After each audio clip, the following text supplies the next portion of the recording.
Oh, sobrang sarap nito. Sarap. Sarap na. Ha? Lambat. Ang dami. So, isa ito sa mga dapat yung pasalubong pag galing kayo dito sa Bataan. So, ang sarap dito. Ang peaceful, nakaka-relax. So, nakita natin to. Napakaganda ng view. Sobrang ganda talaga para sa akin ng kanilang lugar. Napaka-peaceful. Meron kang magandang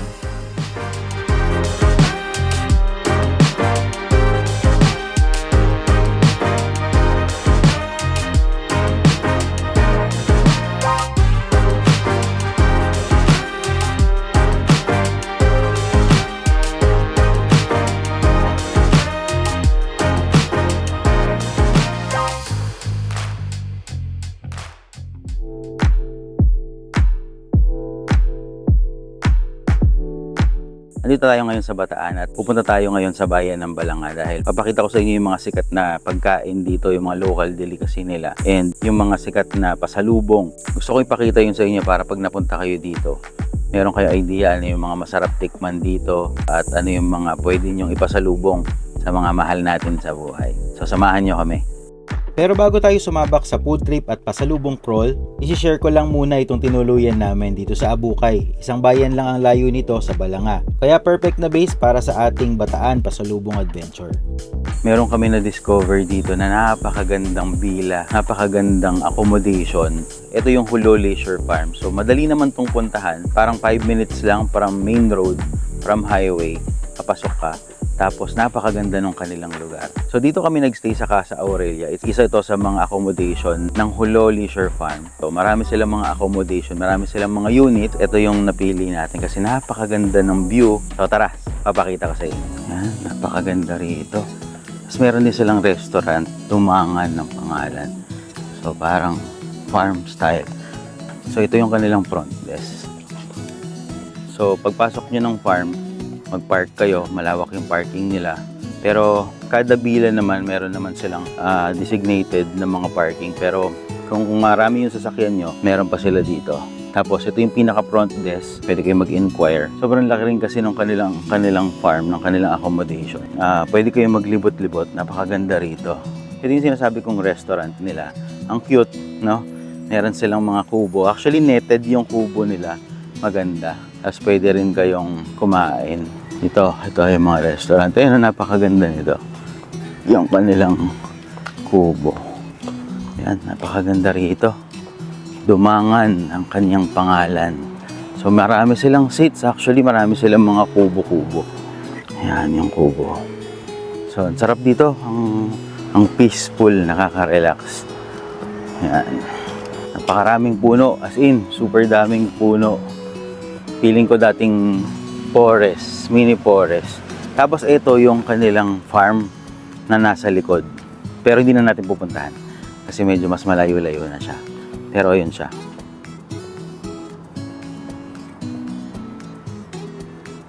So meron akong nakikitang mga dragon fruit dun sa kanilang farm.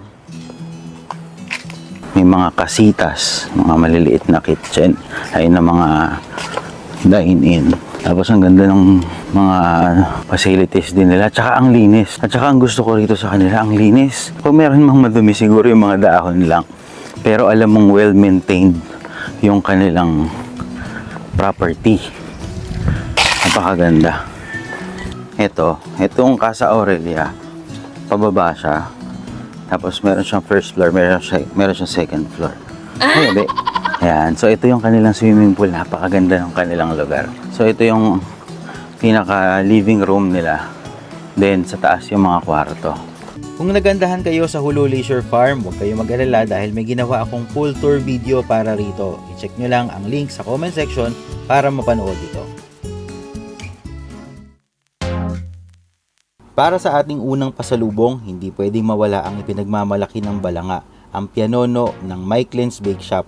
Ang level ng quality nito, pang high-end commercial cake, pero andun pa rin yung locally produced charm. In-improve nila ang bakery experience para sa mga turista na hindi nawawala yung authentic recipe.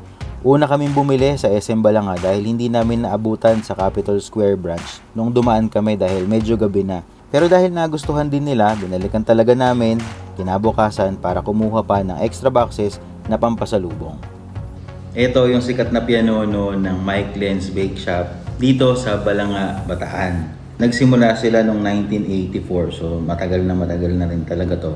Una ko natikman to nung nag-attend ako ng chocolate seminar dito naman sa Abukay, sa katabing bayan.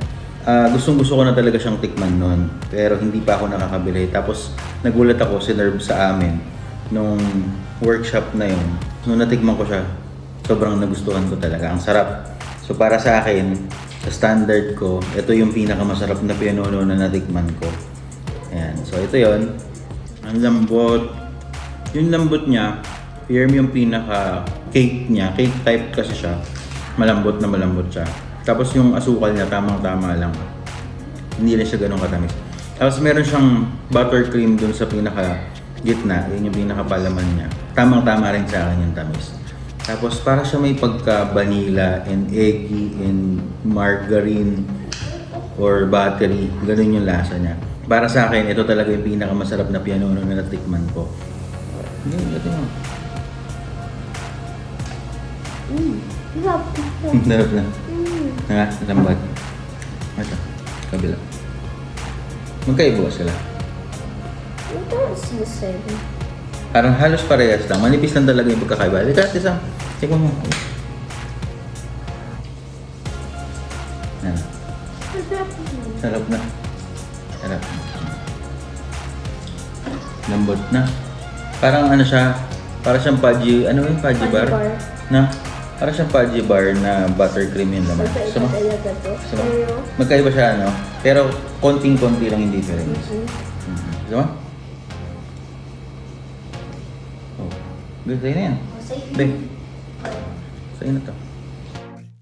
Ang second stop natin ay dito sa Balanga Public Market. Ang dami. So, isa ito sa mga dapat yung pasalubong pag galing kayo dito sa Bataan.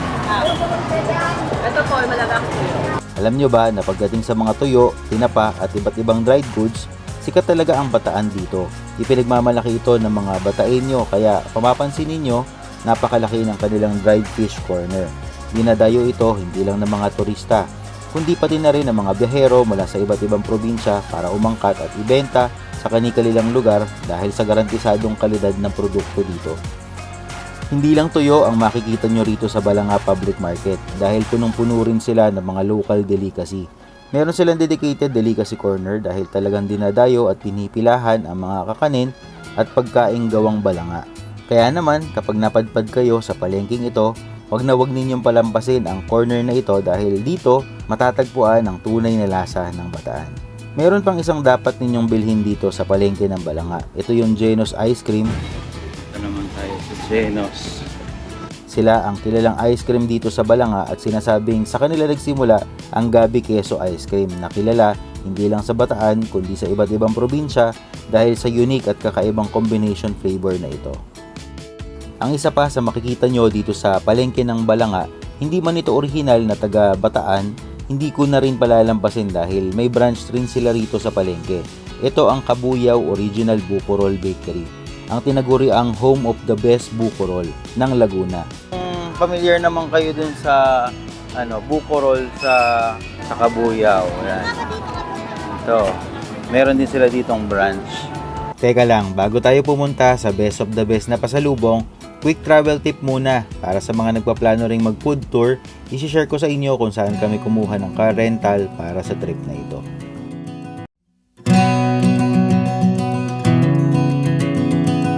Bakit pinili namin mag-rent a car sa biyahe namin sa Bataan? Imbes na mag-convoy at magkanya-kanya ng drive, nag-decide kami na mag-rent na lang na kasya ang buong pamilya. Best decision, imbes na maghiwa-hiwalay, nasa iisang sasakyan lang kami. Biyahe pa lang, banding na, masaya na yung travel bago pa makarating sa destination. Ang daming napagkukwentuhan. Siyempre, safety is everything kapag pamilya ang kasama. Hindi ko na kailangan mag-overthink kung kondisyon ba ang sasakyan para sa long drive dahil bago at well-maintained ang unit na gamit namin. Para sa Bataan trip natin ngayon, ang ginamit natin itong Velos 2026 edition. Nirent natin ito sa Quick Lift Malolos Car Rental. Isa sa mga trusted nating car rental service. Ang ganda ng kondisyon, bagong-bago, smooth, sobrang ganda ng takbo ng sasakyan nila. Hassle-free. Yun naman din talaga yung gusto ko pag nagbabiyahe kami.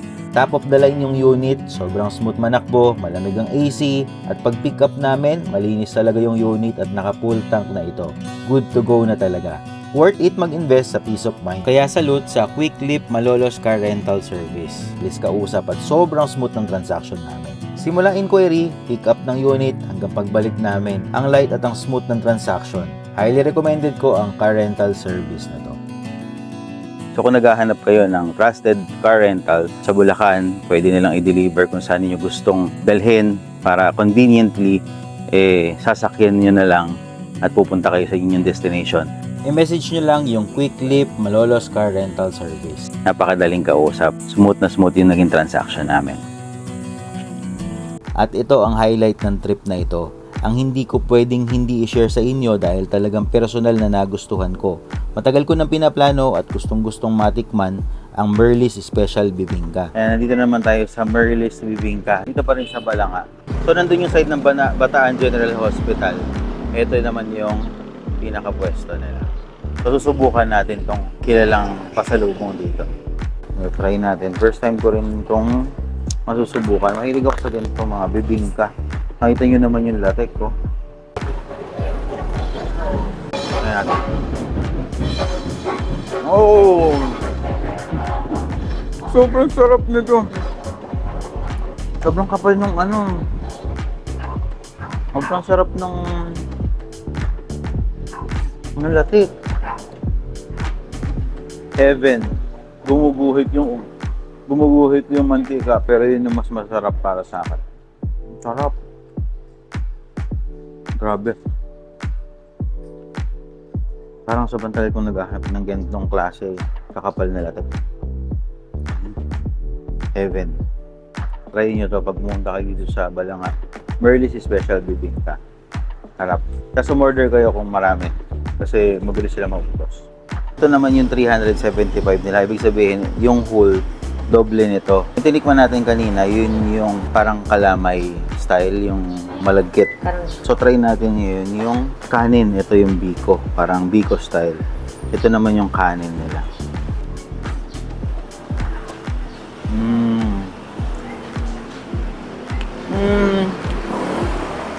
In terms of sarap, parehas silang masarap. Pero in terms of texture at yung rice, parang mas gusto ko yung biko, yung rice. Pero parehas silang masarap, as in, super. Recommended talaga.